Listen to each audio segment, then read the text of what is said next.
అండి అందరూ నమస్కారం. Welcome back to general points YouTube channel. ఈ వీడియోలో RRB, ALP technician, NTPC, JEE, అలాగే ఎస్ఎస్సికి సంబంధించిన సిహెచ్ఎస్ఎల్, సిజిఎల్, ఎంటీఎస్, అలాగే ఇతర సెంట్రల్ గవర్నమెంట్ ఎగ్జామ్స్, అలాగే స్టేట్ గవర్నమెంట్స్ ఎగ్జామ్స్ సంబంధించి అయితే మనం జనరల్ అవేర్నెస్ అలాగే జనరల్ నాలెడ్జ్ సంబంధించి 1000 జీకే బిట్స్ అనేటువంటి ఒక ప్లేలిస్ట్ అయితే క్రియేట్ చేసి వీడియోలు అయితే చేయడం జరుగుతుందండి. సో దానిలో భాగంగా అయితే ఈరోజు 30 బిట్స్ అయితే ఎక్స్ప్లెయిన్ చేసుకుందామండి ఈ వీడియోలో. సో ఇంకెవరైనా మన ఛానల్ సబ్స్క్రైబ్ చేసుకోతే వెంటనే సబ్స్క్రైబ్ చేసుకోండి. అలాగే మీకు ఈ వీడియో నచ్చినట్లయితే లైక్ చేయండి, షేర్ చేయండి. సో లేట్ చేయకుండా వీడియోలోకి వెళ్ళిపోదాం. సో ఫస్ట్ బిట్ వచ్చేసి భారత రాజ్యాంగంలో ఏ ఆర్టికల్ గ్రామ పంచాయతీల గురించి ప్రత్యేకంగా ప్రస్తావించింది అన్నారండి. సో మనకి భారత రాజ్యాంగంలో గ్రామ పంచాయతీల గురించి అయితే ప్రత్యేకంగా ఆర్టికల్ 40లో అయితే వివరించబడిందండి. సో ఆన్సర్ వచ్చేసి ఆర్టికల్ 40. అలాగే నెక్స్ట్ బిట్ వచ్చేసి మంటలను ఆర్పుటకు ఉపయోగించేటువంటి వాయువు ఏది అన్నారండి. సో మంటలను ఆర్పడానికి అయితే కార్బన్ డైఆక్సైడ్ CO2 అయితే ఉపయోగిస్తారండి. సో మోస్ట్లీ ఇంపార్టెంట్ బిట్ అండి 2 బిట్లు. అలాగే నెక్స్ట్ బిట్ వచ్చేసి భారత రాజ్యాంగాన్ని మొదటిసారిగా ఎప్పుడు సవరించారు అన్నారండి. భారత రాజ్యాంగాన్ని అయితే మొదటిసారిగా 1951 జూన్ 18న అయితే సవరించడం జరిగిందండి. అలాగే నెక్స్ట్ బిట్ వచ్చేసి గేదె పాలులో ఎన్ని కొవ్వులు ఉంటాయి అన్నారు. సో గేదె పాలలో ఎంత శాతం కొవ్వులు ఉంటాయి అన్నారండి. సో ఆన్సర్ వచ్చేసి 6 to 12% అయితే కొవ్వులు అయితే ఉంటాయండి. ఎగ్జాక్ట్గా అయితే 7.2% అయితే కొవ్వులు అయితే ఉంటాయండి. ఆన్ యావరేజ్కి అయితే 7.2%. కానీ గేదె పాలలో కొవ్వులు అనేటువంటిది 6 to 12% వరకు అయితే ఉంటాయండి. అలాగే నెక్స్ట్ బిట్ వచ్చేసి భారతదేశపు చివరి మొఘల్ చక్రవర్తి ఎవరు అన్నారండి.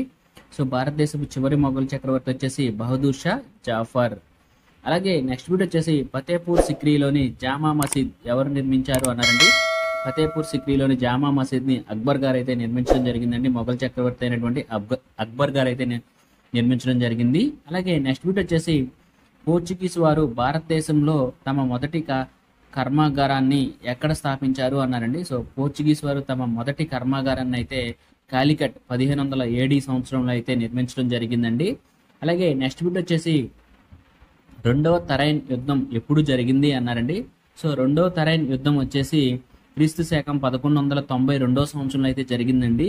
ఇది రాజ్పుత్ పృథ్వీ రాజ్ చౌహాన్కి అలాగే మహమ్మద్ గోరీ మధ్య అయితే జరిగిందండి.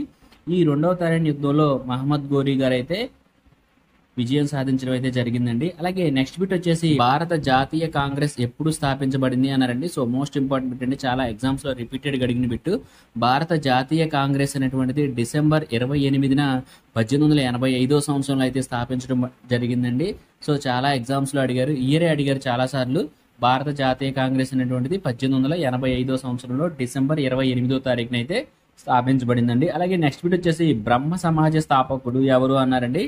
సో మనకి బ్రహ్మ సమాజ స్థాపకుడు వచ్చేసి రాజా రామ్మోహన్ రావు గారండి. సో రాజా రామ్మోహన్ రావు గారు బ్రహ్మ సమాజాన్ని అయితే స్థాపించడం జరిగిందండి. అలాగే నెక్స్ట్ బిట్ వచ్చేసి గురుత్వాకర్షణకి ప్రతిస్పందనగా మొక్క భాగం యొక్క కదలికను ఏమంటారు అన్నారండి. సో గురుత్వాకర్షణ ప్రతిస్పందనగా మొక్క యొక్క భాగం కదలికను ఏమంటారు అన్నారంటే ఆన్సర్ వచ్చేసి జియోట్రోపిజం. సో మనకి గురుత్వాకర్షణ ప్రతికూలంగా మొక్క కదలడాన్ని జియోట్రోపిజం అయితే అంటారండి. అలాగే నెక్స్ట్ బిట్ వచ్చేసి బ్రహ్మ సమాజాన్ని ఎప్పుడు స్థాపించారు అన్నారండి. సో ప్రీవియస్ బిట్ లో బ్రహ్మ సమాజాన్ని ఎవరు స్థాపించారన్నారు. సో బ్రహ్మ సమాజాన్ని రాజా రామ్మోహన్ రాయ్ గారు స్థాపించారని చెప్పడం జరిగింది. సో ఇప్పుడు బ్రహ్మ సమాజాన్ని ఎప్పుడు స్థాపించారు అన్నారండి. సో ఇది కూడా చాలా ఇంపార్టెంట్ బిట్ అండి. బ్రహ్మ సమాజాన్ని 1828లో కలకత్తాలో అయితే స్థాపించడం జరిగిందండి. సో బ్రహ్మ సమాజాన్ని 1828లో కలకత్తాలో స్థాపించారు. అలాగే నెక్స్ట్ బిట్ వచ్చేసి కోల్డ్ బ్లడ్ జంతువుల వర్గానికి చెందినవి ఏవి అన్నారండి. సో మనకి కోల్డ్ బ్లడ్ జంతువుల వర్గానికి సంబంధించినవి పాము మరియు కప్ప. ఈ రెండు కోల్డ్ బ్లడ్ జంతువుల వర్గానికి అయితే సంబంధించినవండి. అలాగే నెక్స్ట్ బిట్ వచ్చేసి తీరరేఖ లేని సముద్రం ఏది, తీరరేఖ లేని సముద్రం ఏది అన్నారండి. సో మోస్ట్ ఇంపార్టెంట్ బిట్, చాలా ఎగ్జామ్స్లో అడిగినటువంటి బిట్ అండి. సో ఆన్సర్ వచ్చేసి సర్గోసా సముద్రం. సో సర్గోసా సముద్రానికి తీరరేఖ అయితే ఉండదండి. అలాగే నెక్స్ట్ బిట్ వచ్చేసి భారతదేశ తీరరేఖ పొడవు ఎంత అన్నారు. సో ఇది కూడా చాలా ఇంపార్టెంట్ బిట్ అండి. భారతదేశం యొక్క తీరరేఖ ఎంత అని అడిగారు, పొడవు ఎంత అన్నారు. భారతదేశం యొక్క తీరరేఖ ఎన్ని కిలోమీటర్లు ఉంటుంది అని అడిగారండి. సో మనకి 7516.6 కిలోమీటర్లు అయితే భారతదేశం యొక్క తీరరేఖ అయితే ఉంటుందండి. సో మోస్ట్ ఇంపార్టెంట్ బిట్ అండి, భారతదేశం యొక్క తీరరేఖ పొడవు ఎంత, 7516.6 కిలోమీటర్లు. అలాగే నెక్స్ట్ బిట్ వచ్చేసి భారతదేశంలోనే అతి పొడవైన తీరరేఖను కలిగిన రాష్ట్రం ఏది అన్నారండి. సో భారతదేశంలో అతి పొడవైన తీరరేఖ కలిగిన రాష్ట్రం వచ్చేసి గుజరాత్ అండి. సో ఈ గుజరాత్ అనేటువంటిది 41 పోర్టులను అయితే కలిగి ఉందండి ఈ తీరరేఖ ప్రాంతంలో. సో మనకి భారతదేశంలోని అతి పొడవైన తీరరేఖ కలిగినటువంటి రాష్ట్రం వచ్చేసి గుజరాత్. అలాగే నెక్స్ట్ బిట్ వచ్చేసి ఆంధ్రప్రదేశ్ తీరరేఖ పొడవు ఎంత అన్నారండి. సో మనకి ఆంధ్రప్రదేశ్ యొక్క తీరరేఖ వచ్చేసి 974 కిలోమీటర్లు అండి. సో మనం ఆంధ్రప్రదేశ్ యొక్క తీరరేఖ అనేటువంటిది 974 కిలోమీటర్లు ఉంటుంది. సో ఇది గుజరాత్ తర్వాత అత్యధిక తీరరేఖ ఉన్నటువంటి రాష్ట్రం వచ్చేసి ఆంధ్రప్రదేశ్. అలాగే నెక్స్ట్ బిట్ వచ్చేసి భారతదేశంలో తీరరేఖను కలిగిన రాష్ట్రాలు ఎన్ని ఉన్నాయి అన్నారండి. సో మనకి భారతదేశంలో తీరరేఖ ఉన్నటువంటి రాష్ట్రాలు వచ్చేసి 9 అయితే ఉన్నాయండి. సో మనకి 9 రాష్ట్రాలు అయితే భారతదేశం యొక్క తీరరేఖను అయితే పంచుకుంటున్నాయి. సో అవి ఇక్కడ రాష్ట్రాలు అయితే కింద ఇవ్వడం జరిగింది. గుజరాత్, మహారాష్ట్ర, గోవా, కర్ణాటక, కేరళ, తమిళనాడు, ఆంధ్రప్రదేశ్, ఒడిశా, పశ్చిమ బెంగాల్. అలాగే నెక్స్ట్ బిట్ వచ్చేసి జాతీయ గీతం మరియు జాతీయ జెండాను గౌరవించడం అంటే ఏమిటి అన్నారండి. సో అది ఆన్సర్ వచ్చేసి ప్రతి పౌరుని ప్రాథమిక కర్తవ్యం.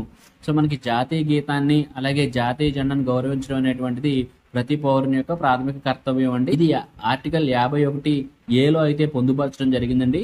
సో మనకి మోస్ట్ ఇంపార్టెంట్ బిట్ అండి. జాతీయ గీతం మరియు జాతీయ జెండాను గౌరవించడం అంటే ప్రతి పౌరుని యొక్క ప్రాథమిక కర్తవ్యం. ఇది ఆర్టికల్ 51A అయితే పొందుపరచడం జరిగిందండి. అలాగే నెక్స్ట్ బిట్ వచ్చేసి ముస్లిం లీగ్ ఏ సంవత్సరంలో స్థాపించబడింది అన్నారండి. సో ముస్లిం లీగ్ అనేటువంటిది 1906 క్రీస్తు శకంలో అయితే స్థాపించడం జరిగిందండి.